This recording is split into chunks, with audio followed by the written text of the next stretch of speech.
بسم اللہ الرحمن الرحیم۔ السلام علیکم ناظرین، زی ٹی وی نیوز کے ساتھ میں ہوں عاطفہ بلوچ۔ آئیے ناظرین شامل کرتے ہیں آج کی اہم خبریں۔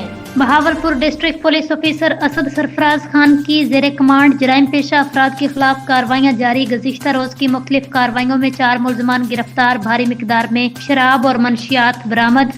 جرائم پیشہ افراد کے خلاف جاری کارروائیوں کو مزید تیز کیا جا رہا ہے۔ ڈی پی او سید سرفراز خان۔ تفصیلات کے مطابق ڈی پی او اسد سرفراز خان کی طرف سے جرائم پیشہ افراد کے خلاف جاری مہم میں بڑی کامیابیاں ملنے کا سلسلہ جاری۔ تھانہ ڈیرہ نواب صاحب اور تھانہ سٹی حاصل پور پولیس نے شراب فروشوں کے خلاف بھرپور کارروائیاں عمل میں لاتے ہوئے 2 ملزمان جاوید حسین اور عمران کو گرفتار کر کے ان کے قبضے سے 45 لیٹر شراب برآمد کر لی۔